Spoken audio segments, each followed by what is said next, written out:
अस्सलाम वालेकुम नाजरीन, आप देख रहे हैं INN चैनल। मैं हूं शेख अहमद अली। इस न्यूज़ बुलेटिन में आइए नज़र डालते हैं दिन भर की बड़ी खबरों पर। वज़ीर आला और तेलंगाना प्रदेश कांग्रेस कमेटी के सदर रेवंत रेड्डी ने इस माह की 6 तारीख को तुक्कुगुड़ा राजीव गांधी अहाते में तेलंगाना जनजात्रा सभा के इंतजामात का जायज़ा लिया। आज वुज़रा पार्लियामेंट के इंचार्जेस और MP उम्मीदवार की मौजूदगी में वज़ीर आला ने तुक्कुगुड़ा में जलसेगाह का मुआयना किया। इससे कबल उन्होंने गांधी भवन में एक इजलास मुनक़िद किया। इस इजलास में इंतज़ामात का बारीकी से जायज़ा लिया गया। इसमें मुख्तलिफ़ उमूर पर बातचीत की गई, ख़ासकर पार्किंग और इस जलसे में शिरकत करने वाले लोगों की आमद और रफ्त से मुताल्लिक़ मुख्तलिफ़ उमूर पर बातचीत की गई। वाज़ेह रहे कि कुल हिंद कांग्रेस कमेटी के लोकसभा के मंशूर की कल दिल्ली में इजराई की जाएगी। 6 अप्रैल को तुक्कुगुड़ा में राहुल गांधी और दीगर कायदीन की मौजूदगी में तेलंगाना में भी मंशूर की इजराई अमल में लाई जाएगी। महबूबनगर और मलकाजगिरी पार्लिमानी हलकों के बहुत से लोग जिन्होंने TPCC सदर रेवंत रेड्डी की मौजूदगी में BRS से कांग्रेस में शमूलियत अख्तियार की, CM रेवंत रेड्डी ने उन्हें अपनी जुबली हिल्स की रिहाइशगाह पर खंडवा पहनाकर पार्टी में मदऊ किया। महबूबनगर पार्लियामेंट के उम्मीदवार वंशी चंद रेड्डी, MLC पट्टनम महेंदर रेड्डी, मैनमपल्ली हनुमंतराव और रंजीत रेड्डी इस मौके पर मौजूद थे। BRS MLC कल्बाकुंटला कविता को फिर एक बार झटका लगा है। उनकी उबूरी जमानत पर फैसला महफूज कर लिया गया है। अदालत ने आम जमानत पर अगली समाअत 20 अप्रैल सुबह 6:30 बजे तक मुलतवी कर दी है। BRS के कारगुजार सदर KT रामाराव ने चीफ मिनिस्टर रेवंत रेड्डी को एक खुला खत लिखा, जिसमें रियासत में बुनकरों की अबतर हालत के बारे में बात की गई। KTR ने मौजूदा कांग्रेस हुकूमत से अपील की कि वो बुनकरों के लिए जारी तमाम फलाही और तरक्याती सरगर्मियां जारी रखें। KTR ने अपने खत में तनकीद करते हुए कहा कि गुज़िश्ता 4 महीनों के दौरान साबिक़ हुकूमत की तमाम बुनकरों की फलाह बहबूद की सरगर्मियां मौजूदा हुकूमत की तरफ से रोक दी गई हैं, जिसकी वजह से बुनकर बरादरी को परेशानी का सामना है। KTR ने याद दिलाया कि ज़रई शोबे में बदइंतज़ामी की वजह से रियासत में किसान पहले ही खुदकशी कर रहे हैं। बदकिस्मती से इस किस्म की इंतज़ामी लापरवाही गरीब बुनने वाले तबके में परेशानी का बाइस बन रही है। KTR ने अपने ख़त में अफसोस का इजहार करते हुए कहा कि बुनकर भी खुदकशी कर रहे हैं। अपने खुले मकतूब में उन्होंने पिछली हुकूमत की फलाही स्कीमों की वजाहत की, जैसा कि सूद की सब्सिडी बराह रास्त बुनकर के खातों में जमा की गई, बुनकरों के लिए इंश्योरेंस फ़वाइद दिए गए और सरकारी कपड़ों के ऑर्डर बराह रास्त बुनकर के साथ रखे गए। KTR ने याद दिलाया कि पिछली हुकूमत के दौर में कई दहाइयों की तकालीफ के बाद BRS पार्टी की हुकूमत ने उस वक्त के chief minister K Chandrashekhar Rao की क़यादत में बुनकरों के लिए मौजू फलाही और तरक्याती सरगर्मियों पर गौर करने के लिए बुनाई बरादरी के तमाम स्टेक होल्डर्स को मदऊ करके सूरत हाल को दुरुस्त करने की कोशिश की, लेकिन मौजूदा हुकूमत ने उन सभी इक़दामात को नज़रअंदाज कर दिया। संगारेड्डी डिस्ट्रिक्ट के चंद्रपुर में SB ऑर्गेनिक्स इंडस्ट्री में हादसे में ज़ख्मी होने वालों से साबिक़ वज़ीर हरीश राव ने फ़र्दन मुलाकात की। इस मौके पर उन्होंने मीडिया से बात करते हुए कहा कि हुकूमत और कंपनी इंतज़ामिया मुतवफ़ी और ज़ख्मियों के अहले खाना की मदद करने में बुरी तरह नाकाम रही। संगारेड्डी ज़िले में अक्सर रिएक्टर फटते हैं, बहुत से लोग मर रहे हैं, लेकिन हुकूमत को कोई परवाह नहीं है। ऐसे हादसात इसलिए हो रहे हैं क्योंकि हुक्काम साल में एक बार रिएक्टर चेक नहीं करते हैं। ये वाज़ेह नहीं है कि ज़ख्मी किन अस्पतालों में हैं, ये वाज़ेह नहीं है कि कितने लोग हलाक और कितने ज़ख्मी हुए हैं। उन्होंने कहा कि ये मालूम नहीं है कि मुतासरीन की देखभाल कौन कर रहा है। उन्होंने कहा कि वुज़रा सिर्फ रस्मी अंदाज में आने से कुछ नहीं होगा, संजीदगी से इन ज़ख्मियों की देखभाल की ज़रूरत है।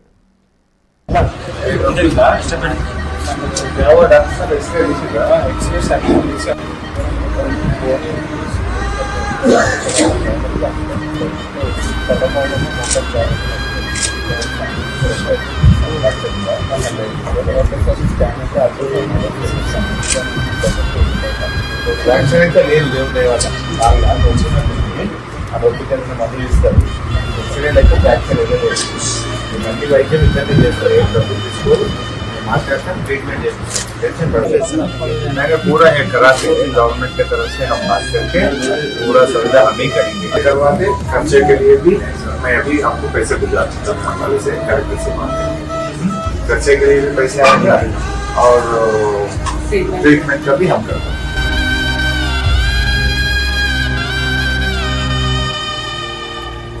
मैडम చనిపోయిన వాళ్ళ భార్యలేమో ఇక్కడ కంపెనీ ముందు ఏడ్చుకుంటూ కూర్చున్నారు. ప్రెగ్నెంట్ 3 months ప్రెగ్నెంట్ ఉంది ఒక అమ్మాయి, కొన్నియాలు విలేజ్. వాళ్ళని అసలు నో బడీ ఈజ్ బాదర్డ్. కాదు మేడం, ఒక్కొక్క తహసీల్దార్నో ఒక డిప్టీ ఎంఆర్ఓనో ఒక్కొక్క బాడీకి పెట్టి ఒక మనిషిని ఇచ్చి ఖర్చులు ఇచ్చి తొగొంట ఖర్చులు ఇచ్చి వాళ్ళని అంబులెన్స్ ఇచ్చి పంపాలి కదా మేడం. ఆ కంపెనీ వాడు ఒక్కడు కూడా లేడు ఈడ. ఎవరి షిఫ్ట్ చేసింది మేడం? నేను కంపెనీ ముందున్న మేనేజ్మెంట్ నుంచి కానీ గవర్నమెంట్ నుంచి కానీ అసలు వాళ్ళ డెడ్ బాడీ ఎక్కడుంది, సంతకం పెట్టించిన వాళ్ళు, వాళ్ళకి అంబులెన్స్ అరేంజ్ చేసిన వాళ్ళు, వాళ్ళని పంపించిన వాళ్ళు, కూలర్ ఉన్నది పెట్టకపోతే డెడ్ బాడీ దెబ్బతింటుంది. మధ్యప్రదేశ్ పోవాలి కదా, ఫ్రీజర్ పెడితే వాళ్ళని బండి ఇచ్చి ఒక అటెండెంట్ ఇచ్చి వాళ్ళ తొగొంట ఖర్చులకి 20-30,000 50,000 ఇచ్చి వాళ్ళని పంపాలి కదా మేడం. మేనేజ్మెంట్ వాళ్ళు లేరు, గవర్నమెంట్ లేదు. But they are here, their families, their wives, their children are crying in front of the company. ఇంకోటి తెలుసా మేడం, పోలీస్ లాఠీ చార్జ్ చేసి వాళ్ళని హరాస్ చేస్తున్నారు, పోలీస్ భయపెట్టిస్తున్నారు వాళ్ళని. సపోర్ట్ చేయాల్సిన టైంలో గిట్టుంటుందా మేడం? దయచేసి తొందరగా స్టెప్స్ తీసుకోండి ప్లీజ్. తహసీల్దార్స్ పంపించి ఒక్కొక్క ఫ్యామిలీకి ఒక ఆఫీసర్ని పెట్టండి, ఫ్రీజర్ పెట్టి అంబులెన్స్ పెట్టి తొగొంట ఖర్చు ఇచ్చి ఎస్టిమేషన్ డిసైడ్ చేసి పంపండి దయచేసి. ఇంకా కొన్ని డెడ్ బాడీస్ కూడా ఉన్నాయట మేడం అక్కడ కంపెనీలో కూడా. ఎక్కడ కూడా మెజర్స్ కూడా ఇంకా స్పీడ్ గా చేయాల్సిన అవసరం ఉంది, రిలీఫ్ మెజర్స్. ఇంకా కొన్ని డెడ్ బాడీస్ కూడా ఉన్నాయంటున్నారు ఇక్కడ.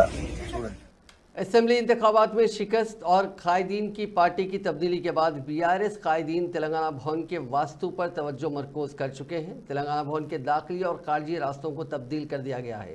बीआरएस कायदीन अब तक तेलंगाना भवन में दाखिले और बाहर निकलने के लिए शुमाल मगरबी दरवाजे का इस्तेमाल कर रहे हैं। अब से नॉर्थ ईस्ट गेट से ट्रैफिक बहाव का मंसूबा है। शुमाल मशरिक से ट्रैफिक की सहूलत के लिए तेलंगाना भवन गेट के करीब एक नया रैंप कायम किया गया है। जैसे जैसे लोकसभा इंतखाबात करीब आ रहे हैं, तेलंगाना में सियासी जमातों के उम्मीदवारों की मुहिम में शिद्दत पैदा हो गई है। बेशतर जमातों के उम्मीदवारों की जानिब से इंतखाबी तशहीरी मुहिम के लिए खुसूसी गाड़ियों की तैयारी का ऑर्डर दिया गया है। शहर हैदराबाद के एनटीआर स्टेडियम और लोअर टैंगमंड इलाकों में इंतखाबी गाड़ियों की तैयारी के काम में इजाफा हो गया है। इन गाड़ियों को तैयार करने वालों का कहना है कि कई जमातों की जानिब से दिए गए ऑर्डर के मुताबिक इस तरह की गाड़ियों की तैयारी का काम किया जा रहा है, जिसके नतीजे में इंतखाबी गाड़ियां तैयार करने वाले कारीगर सरगर्म हो गए हैं। राय दहिंदों को रागिब करने के लिए अहम पार्टियां ये अनोखी किस्म की गाड़ियां तैयार करवाती हैं। उनमें उम्मीदवार के साथ साथ पार्टी के दीगर कायदीन बैठकर गली गली घूमते हुए इंतखाबी तशहीर का काम करते हैं। ये गाड़ियां राय दहिंदों के लिए खुसूसी तवज्जो का मरकज़ होती है। इंतखाबात के सिलसिले में उनकी तैयारी के काम में तेज़ी पैदा हो गई है। रियासत में लोकसभा इंतखाबात के ज़ाब्ते अखलाक के निफाज के पेश नज़र अहम जमातों की जानिब से इंतखाबी मुहिम चलाने के लिए ऐसी खुसूसी गाड़ियों की तैयारी पर तवज्जो मरकूज़ की गई है, जिसके सबब उनकी तैयारी के बड़े पैमाने पर ऑर्डर्स दिए जा रहे हैं।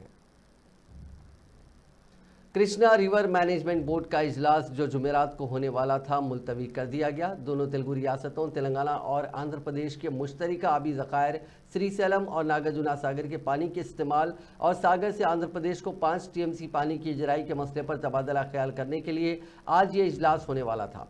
तेलंगाना और आंध्र प्रदेश के इंजीनियर इन चीफ इस इजलास में शिरकत करने वाले थे। आंध्र प्रदेश हुकूमत ने कृष्णा रिवर मैनेजमेंट बोर्ड से तेलंगाना को नागार्जुना सागर का पानी इस्तेमाल करने से रोकने की ख्वाहिश की है। इस सिलसिले में लिखे गए मकतूब में कहा गया है कि तेलंगाना पहले ही अपने हिस्से से ज़्यादा का पानी इस्तेमाल कर रहा है, इसीलिए उसे पानी के बहरान का सामना है।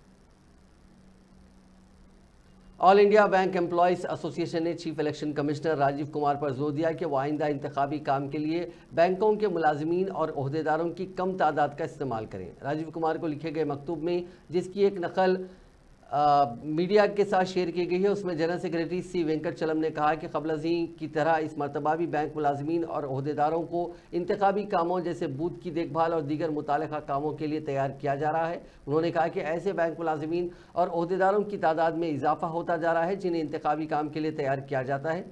कई बैंकों की शाखों में पहले ही अमले की शदीद कमी है और मुलाजिमीन अपने दफ्तरी औकात में अपने रोज़मर्रा के काम को मुकम्मल करने से कासिर हैं। स्कूल जाने वाले बच्चों के लिए अगले 2 माह गर्मी की तातीलात हैं। बाज़ बैंक मुलाजिमीन ने रुख्सत हासिल की है, इससे शाखों में अमला मज़ीद कम हो जाएगा। तेलंगाना हुकूमत ने 1st से 9th के लिए सालाना इम्तिहानात के लिए एक अहम अपडेट दिया है। महकमे तालीम के हुक्काम ने इम्तिहानात को 15 अप्रैल से मुनक़िद करने का फ़ैसला किया है। अब इम्तिहानात 15 से, ये इम्तिहानात SA2 है, इनका नाम है, ये 15 से 22 अप्रैल के बीच मुनक़िद किए जाएंगे। वाज़ेह है कि अप्रैल तक माफ़ कीजिएगा, इन इम्तिहानात के नताइज 23 अप्रैल को जारी किए जाएंगे और पेरेंट टीचर्स मीटिंग के बाद स्कूलों में गर्मियों की तातीलात का ऐलान किया जाएगा। नए शेड्यूल के मुताबिक 15 अप्रैल से सालाना इम्तिहानात का आगाज़ होगा, जबकि पहली तक 7वीं जमात के इम्तिहानात सुबह 9 बजे से 11:30 बजे तक होंगे। 8वीं जमात के इम्तिहानात सुबह 9 बजे से 11:45 पर और 9th क्लास के लिए सुबह 9 बजे से दोपहर 12 बजे तक के बीच इम्तिहानात होंगे। वज़ीर आला रेवंत रेड्डी ने आज़ादी पसंद और साबिक़ नायब वज़ीर आज़म बाबू जगजीवन राम की ज़िंदगी को एक तहरीक के तौर पर सराहा और मुल्क के लिए उनकी खिदमात को यादगार बताया। जगजीवन राम के 117वें यौम पैदाइश पर खराज अक़ीदत पेश करते हुए वज़ीर आला ने बाबू जगजीवन राम की खिदमात को याद किया। वज़ीर आला ने कहा कि बाबूजी जो इंतहाई गुर्बत में पैदा हुए, सख्त मेहनत के ज़रिए आला मुकाम पर पहुँचे। कौमी तहरीक में हिस्सा लेने वाले बाबूजी ने दस्तूर साज असम्बली के रुकन के तौर पर खिदमात अंजाम दी और आज़ादी के बाद पहले वज़ीर आज़म जवाहरलाल नेहरू की काबीना में पहले वज़ीर मेहनत के तौर पर जिम्मेदारियां संभाली और मज़दूरों की फलाह व बहबूद की हिमायत की। वज़ीर आला ने कहा कि बाबूजी जिन्हें मज़दूरों के साथी के तौर पर पहचाना जाता है, 2 मरतबा मरकज़ी वज़ीर ज़राअत रह चुके हैं। वज़ीर आला रेवंत रेड्डी ने बाबूजी की तारीफ़ की। उन्होंने मरकज़ी वज़ीर ज़राअत की हैसियत से सब्ज़ इनकलाब की कामयाबी में कलीदी रोल अदा किया। तेलंगाना के ज़िले संगारेड्डी में फैक्ट्री के रिएक्टर के फटने के वाक़े में मरने वालों की तादाद बढ़कर 6 हो गई है। आज राहत काम अंजाम देने वाले कारकुनों को मलबे के नीचे से एक और मजदूर की लाश मिली। इस मजदूर की शिनाख्त 38 साला वी रमेश के तौर पर की गई। उसकी लाश को पोस्टमार्टम के लिए संगारेड्डी के सरकारी अस्पताल मुंतकिल कर दिया गया। इस वाक़े में झुलस जाने वाले 15 मजदूर अस्पताल में ज़ेरे इलाज हैं। मुख्तलिफ सियासी जमातों के कायदीन ने अस्पताल पहुँचकर उन अफराद की अयादत की और उनके बेहतर इलाज को यकीनी बनाने डॉक्टर्स पर जोर दिया। सरकारी मुलाजमीन की गफलत और संगीन लापरवाही के नतीजे में मकामी अफराद को एक ऐसे वाटर टैंक का पानी सरबराह किया गया जिसमें 30 से ज़ायद बंदरों की नाशें पड़ी हुई थी। ये वाक़या रियासत तेलंगाना के ज़िले नलगुंडा में पेश आया। तफसीलात के मुताबिक नंदीकोंडा बल्दिया के वार्ड नंबर 1 में विजय विहार के करीब वाक़े वाटर टैंक में तकरीबन 30 बंदरों की लाशें मिली हैं। कहा जा रहा है कि वाटर टैंक का ढक्कन खुला हुआ था, जिसकी वजह से बंदर टैंक में दाखिल हुए और अंदर ही फंस गए और उनकी मौत वाक़ हो गई। इस वाक़े का इल्म होने पर नंदीकोंडा बल्दी अमले ने बंदरों की नाशों को पानी से निकालने का काम किया। इस वीडियो के वायरल होने के बाद मकामी अफराद सख्त परेशान हैं, क्योंकि वो पिछले कई दिनों से इसी टैंक का पानी इस्तेमाल कर रहे थे, जिसमें 1 नहीं 2 नहीं बल्कि 30 से ज़ायद मुर्दा बंदर पाए गए। ज़िले निर्मल के नरसापुर मंडल मुस्तकर में कस्तूरबा गांधी बालिका विद्यालय की 20 तालिबात बीमार पड़ गईं। दोपहर का खाना खाने के बाद ये तालिबात बीमार पड़ गईं। ये 6ठी जमात की तालिबात दोपहर के खाने के बाद स्कूल पहुंची, ताहम शाम में उनकी सेहत ख़राब हो गई, जिस पर उन तमाम तालिबात को एम्बुलेंस के ज़रिए नरसापुर के सरकारी अस्पताल मुंतकिल किया गया। 5 तालिबात को निर्मल डिस्ट्रिक्ट अस्पताल ले जाया गया, जहाँ उनका इलाज किया गया। इस वाक़े की इत्तला पर उन तालिबात के वालिदैन ने इस वाक़े की इत्तला ना देने पर स्कूल इंतज़ामिया पर शदीद बरहमी का इज़हार किया। डॉक्टर्स ने कहा कि उन तालिबात की सेहत अब मुस्तहकम है। రమేష్ మా పాపని కేజీబీ హాస్టల్లో వేసినాను. నిన్న నుంచి జ్వరం వచ్చింది, కానీ మన ఎవరు ఏ మేడమ్స్ ఫోన్ చేయలేదు. ఆల్రెడీ అసఫ్ హాస్పిటల్లో రూట్ వేసి సీరియస్ అయితే ఇక్కడికి మిమ్మల్ని ఏరియా హాస్పిటల్ పంపించిన తర్వాత ఇప్పుడు 8 గంటలకు ఫోన్ చేసి మీ పాపకు జ్వరం ఏం లేదు, టెన్షన్ పడకండి, స్లోగా రండి అని చెప్పి ఇంత సీరియస్ ఉన్నారు, కానీ ఎవరేం పట్టించుకోలేదు. ఫుడ్ పాయిజన్ అయింది, కానీ ఎవరేం పట్టించుకోలేదు మేడం. ఆల్రెడీ ఇంత సీరియస్ అయింది, కానీ ఇప్పుడు ఎవరి బాధ్యత? ఏసో మేడం ఫోన్ చేస్తే ఏసో మేడం ఇంకా నసాపూర్లో పిల్లలు పట్టుకుంటున్నా, నేను రాకొచ్చినా నేను చెప్తుంది. మేము శంకర్ సార్ ఫోన్ చేస్తే శంకర్ సార్ పిల్లలను చూసుకున్నాను మధ్యాహ్నం అంటే, ఇప్పుడు మధ్యాహ్నం పిల్లలు చూసుకున్నప్పుడు మాకు కాల్ చేయొచ్చు కదా, ఫాదర్ కాల్ చేస్తే ప్రైవేట్లో కంపల్సరీ. దీనికోసం ఫోన్ చేయలేదు, దానికోసం నేను సీరియస్ అవుతున్నాను. పిల్లలకు రాత్రి నుంచి కడుపు నొప్పి లేచినప్పుడు కనీసము ఎస్ఓ గారు పేరెంట్స్కి ఇంటిమేట్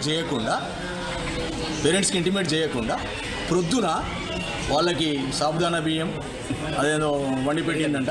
పిల్లలకి సాబుదానా బియ్యం వండి పెట్టి అది చేసింది. మళ్ళీ తర్వాత పెరుగన్నం పెట్టింది, అయినా తగ్గకపోతే అప్పుడు నర్సాపురం హాస్పిటల్కి తీసుకుపోవడం జరిగింది.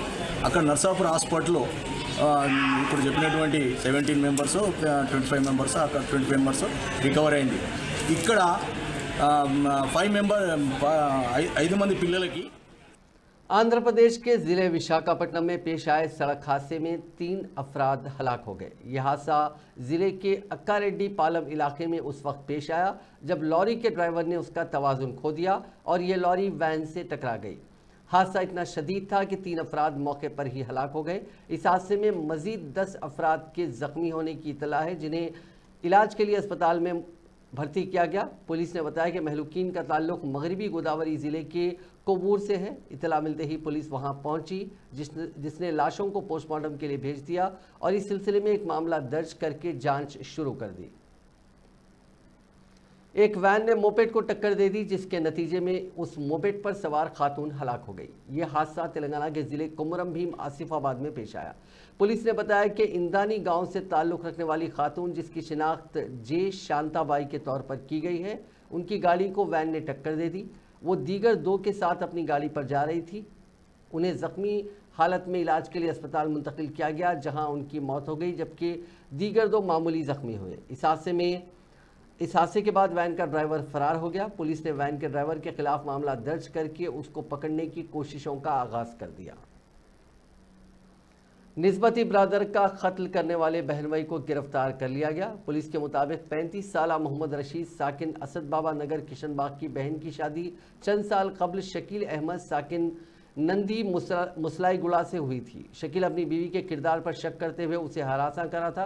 शकील की हरासानी से तंग उसकी बीवी ने खुला लेने का फैसला किया। शकील इस बात पर बरहम था कि इस फैसले के पीछे उसके निस्बती ब्रदर रशीद का अहम रोल है। शकील ने रशीद को मंसूबाबंद तरीके से हलाक कर कल एनएमगुड़ा के पास सरेआम मुहलिक हथियार से हमला करके उसका कत्ल कर दिया। पुलिस ने इस मामले में शकील के खिलाफ कत्ल का मुकदमा दर्ज करके अंदरून 24 घंटे उसे गिरफ्तार कर लिया। गिरफ्तारी की कार्रवाई बहादुरपुरा पुलिस ने अंजाम दी। सबको आदाब। आज Bahadurpura police Falaknuma division south zone ने एक मर्डर केस का अक्यूज को पकड़ा था। एक्चुअली जो मर्डर कल एक मर्डर हुआ था मदीना बेकरी के सामने एनएमगुड़ा में किशनबाग में।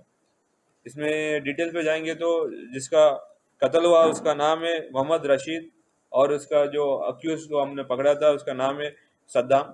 दोनों जीजा साला होना था। जो अक्यूज है सद्दाम का बीवी से कुला देने में ये राशिद ने हेल्प किया था। तो उसके बारे में सोचते हुए अक्यूज जो है सद्दाम बहुत उसके ऊपर गुस्सा और उसको ग्रज आया था उसके ऊपर कि रिवेंज लेने के लिए बहुत सोच रहा था। और कल मौका दे के एक गाड़ी पे आया था, स्विफ्ट कार पे आके चाकू छुपा के आके उनसे मिलने जैसे आया और आते ही उनके ऊपर अटैक किया, हमला किया। और अटैक में वो नीचे गिर के वहीं पे ऑन द स्पॉट मर गया और ये अटैक करके सद्दाम वहां से भाग गया। ये तो इंफॉर्मेशन आने के बाद सभी लोग पुलिस हमारा जो लोकल पुलिस वहाँ पहुँच गए, एरिया को देखा और वहाँ पे जो भी एविडेंस है उसको कलेक्ट करके इंफॉर्मेशन क्रेडिबल इंफॉर्मेशन रखने के बाद कल रात को एम पहाड़ी के पास इसको इंटरसेप्ट किया और उनके साथ जो भी इंस्ट्रूमेंट्स इसमें यूज़ किया, नाइफ वगैरह भी हम लोग रिकवरी किया। सभी से एक रिक्वेस्ट है कि छोटा छोटा जैसे झगड़ा कभी भी कुछ भी हो उसमें अब इतना ड्रास्टिक स्टेप्स ना ले। अब ये आप इस चीज़ पे आप देख सकते हो, आज मियाँ बीवी का झगड़ा था और दोनों ने कुला लिया तो उसकी कुला का रीज़न उनका साला सोच के उन्होंने अटैक किया और मार दिया। इनकेस आपको कोई भी ये प्रॉब्लम लगता है कि किसी आप लोग हरास कर रहे हैं, कुछ भी कर रहे हैं, प्लीज़ हमारे लोकल पुलिस स्टेशन पे इंफॉर्मेशन दीजिए, उनके ऊपर सख्त एक्शन होगा अकॉर्डिंग टू द लॉ। आम इंतखाबात के मौके पर हैदराबाद में जाली करेंसी नोटों की जब्ती ने हलचल मचा दी है। बालापुर पुलिस स्टेशन लिमिट्स में गाड़ियों की चेकिंग के दौरान महेश्वरम एसओटी पुलिस ने 25 लाख रुपए के जाली नोट जब्त किए। उनको महाराष्ट्र से लाया गया था। 4 मुलजिमीन को गिरफ्तार कर लिया गया है। पुलिस इस मामले में मजीद तहकीकात कर रही है। तेलंगाना के जिले कुमरम भीम आसिफाबाद के बोरोपल्ली गांव के करीब एक हाथी ने हलचल मचाते हुए एक किसान को हलाक कर दिया। ये वाकया जुमेरात की सुबह पेश आया। इस तरह इस इलाके में गुज़िश्ता 24 घंटों के दौरान हाथी की जानिब से 2 किसानों को हलाक किया गया है, जिससे अतराफ के मौज़ूआत में रहने वालों में खौफ पाया जाता है। तफसीलात के मुताबिक जुमेरात की सुबह तकरीबन 5 बजे इस हाथी ने 55 साल के पोशन्ना नामी किसान पर हमला कर दिया, जो अपने खेतों को पानी डालने का काम कर रहा था। इस हमले में हाथी मौके पर ही माफ़ कीजिएगा, इस हमले में हाथी के हमले का शिकार शख्स मौके पर ही हलाक हो गया। कबल अज़ीं इस हाथी ने एक और किसान जिसकी शिनाख्त 50 साल आए शंकर है, इस पर हमला करते हुए उसको हलाक कर दिया था। ये किसान भी अपने खेत में काम कर रहा था। मकामी अफराद ने महकमे जंगलात के अहदेदारों से अपील की कि इस हाथी को इंसानी आबादी से जंगल की तरफ भेजने का काम किया जाए, जिस पर अहदेदारों ने पटाखे बड़ी तादाद में हासिल किए ताकि उन पटाखों को जलाते हुए इस जंगली जानवर को खौफजदा किया जाए और उसको जंगल में वापस भेजने का इंतज़ाम किया जाए।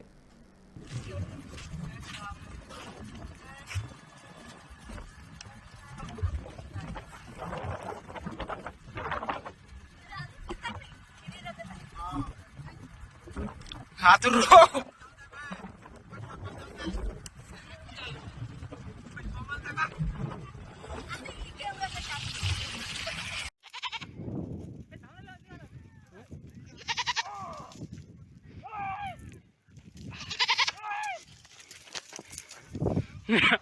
फिर म्हणून काय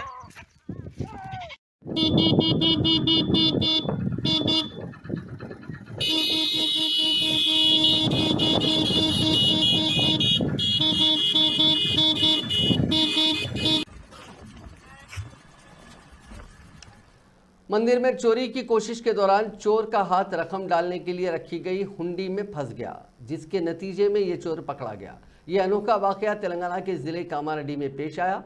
तफसीलात के मुताबिक ज़िले के रामेश्वर पल्ली में मंदिर में चोरी की गरज से चोर रात में दाखिल हुआ। उसने वहां रखी रकम की हुंडी में चोरी की नीयत से हाथ डाला, ताहम उसका हाथ हुंडी में बुरी तरह फंस गया। हुंडी से हाथ को निकालने की इसकी कोशिश रायगान साबित हुई और चोर उसी हालत में रात भर मंदिर में रहने के लिए मजबूर रहा। और जब सुबह मंदिर के पुजारी ने मंदिर का दरवाज़ा खोला तो चोर को देखकर उस पुजारी ने गांव वालों को इस बात की इत्तला दी, जिसके बाद मकामी अफराद ने काफ़ी कोशिशों से इसके हाथ को हुंडी से निकाला और बाद अज़ां इस वाक़े की पुलिस को इत्तला दी। पुलिस ने सुरेश नामी इस चोर को हिरासत में ले लिया। हिंदुस्तान ने नई नस्ल के बैलिस्टिक मिसाइल अग्नि प्राइम का कामयाब तजुर्बा किया। वजारत दिफा ने जुमेरात को कहा कि स्ट्रैटेजिक कमांड ने दिफाई तहकीक और तरक्की के इदारे DRDO के साथ मिलकर 3 अप्रैल को ओडिशा के साहिल पर APJ अब्दुल कलाम जजीरे के करीब इस बैलिस्टिक मिसाइल का कामयाब तजुर्बा किया है। तजुर्बे के दौरान मिसाइल ने अपने तमाम अहदाफ को पूरा करते हुए मिशन को मुकम्मल तौर पर कामयाब बनाया। मिसाइल तजुर्बे के दौरान chief of defence staff general Anil Chauhan, strategic command के चीफ और DRDO और फौज के कई सीनियर अफसरान मौजूद थे। वज़ीर दिफा राजनाथ सिंह ने अग्नि प्राइम के कामयाब टेस्ट के लिए उससे मुंसलिक टीम के तमाम अफसरान और साइंसदानों को मुबारकबाद दी है। कांग्रेस की साबिक़ सदर सोनिया गांधी और रेलवे के वजीर अश्विनी वैष्णव समेत 14 अरकान पार्लियामेंट ने राज्यसभा के रुकन के तौर पर हलफ ले लिया है। सोनिया गांधी राजस्थान से मुंतखब होकर ऐवान बाला में पहुंची हैं, जबकि अश्विनी वैष्णव ओडिशा से राज्यसभा के रुकन मुंतखब हुए हैं। राज्यसभा के चेयरमैन जगदीप धनखड़ ने तमाम अरकान पार्लियामेंट को पार्लियामेंट की नई इमारत में हलफ दिलाया। कर्नाटक से कांग्रेस लीडर अजय माकन, उत्तर प्रदेश से बीजेपी लीडर RPN सिंह और मगरबी बंगाल से बीजेपी के सामिक भट्टाचार्य भी उन कायदीन में शामिल थे जिन्होंने राज्यसभा के 14 रुकन के तौर पर हलफ लिया। आंध्र प्रदेश से YSRCP के लीडर गोला बाबूराव, मेधा रघुनाथ रेड्डी और यारम वेंकट सुब्बा रेड्डी ने भी राज्यसभा के रुकन के तौर पर हलफ लिया। हलफ उठाने वाले राज्यसभा के उन तमाम अरकान पार्लियामेंट ने बाद में राज्यसभा के चेयरमैन के साथ एक ग्रुप फोटो खींची। सोनिया गांधी पहली मरतबा राज्यसभा की रुकन मुंतखब हुई हैं। उन्होंने ऐवान के कायद पीयूष गोयल और कांग्रेस सदर और राज्यसभा में कायद हिज़्ब इख्तिलाफ मल्लिकार्जुन खड़गे की मौजूदगी में हलफ लिया। हलफ बर्दारी के दौरान उनकी बेटी प्रियंका गांधी वाड्रा भी मौजूद थी। इस मौके पर राज्यसभा के डिप्टी चेयरमैन हरिवंश और जनरल सेक्रेटरी PCC मोदी भी मौजूद रहे।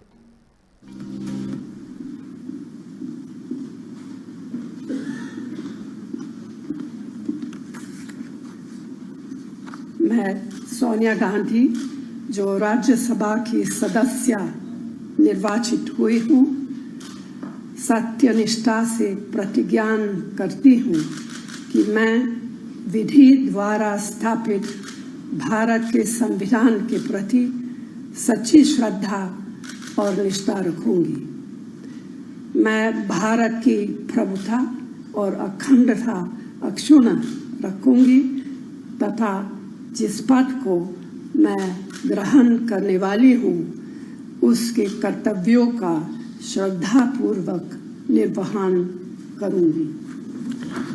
सोनिया गांधी निर्वाचित सदस्य राज्यसभा।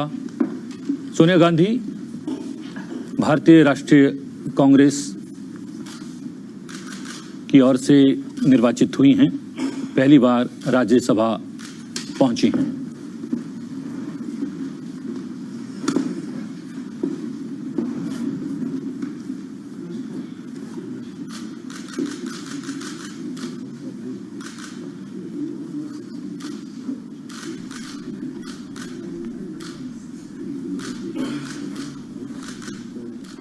वज़ीर-ए-आज़म नरेंद्र मोदी ने बैक वक्त कांग्रेस और आरजेडी को निशाना बनाया और आवाम को खबरदार किया कि मुल्क के तमाम बदउनवान लोग जो हमेशा एक दूसरे से लड़ते रहते थे अब उनके खिलाफ मुत्तहिद हो गए हैं।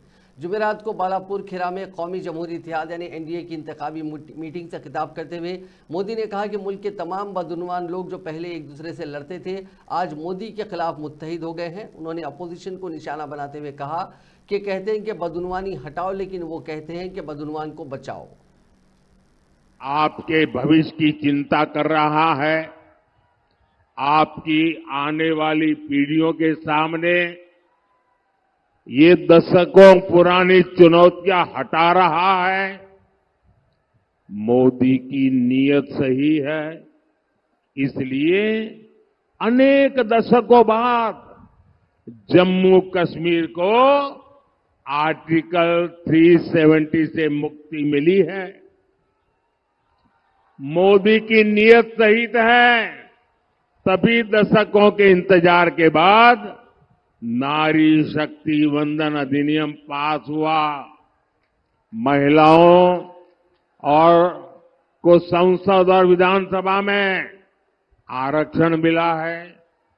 मोदी की नीयत सही है, इसलिए 500 साल बाद अयोध्या में भगवान राम का भव्य मंदिर बना है। और इसलिए देश कहता है जहां दूसरों से उम्मीद खत्म होती है वहां से मोदी की गारंटी शुरू होती है। पश्चिम बंगाल के करोड़ों परिवारों को मुफ्त राशन मिल रहा है क्योंकि मोदी ने इसकी गारंटी दी थी। यहां बंगाल के करीब 40 लाख गरीबों को पक्का घर मिला है क्योंकि मोदी ने इसकी गारंटी दी थी।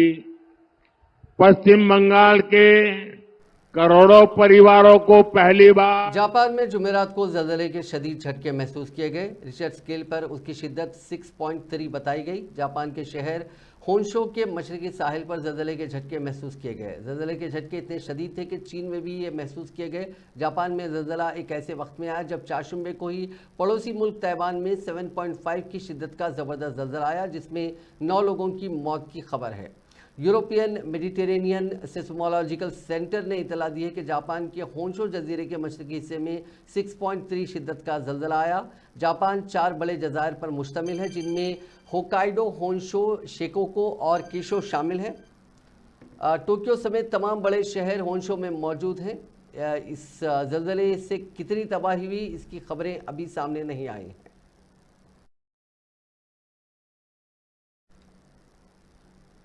थाईलैंड के खलीज में आज सुबह उस वक्त खौफनाक हालात देखने को मिले जब बीच समंदर में कश्ती में ज़बरदस्त आग लग गई। आग से बचने के लिए घबराए मुसाफिर समंदर में कूदने लगे और एक चीखो पुकार जैसे हालात पैदा हो गए। कश्ती पर 108 अफराद सवार थे जिन्हें बाहिफाजत समंदर से निकाल लिया गया और आतिशबाजी वाक़े की जांच शुरू कर दी गई। नाजरीन, इस न्यूज़ बुलेटिन में बस इतना ही। आप देखते रहिए INN चैनल।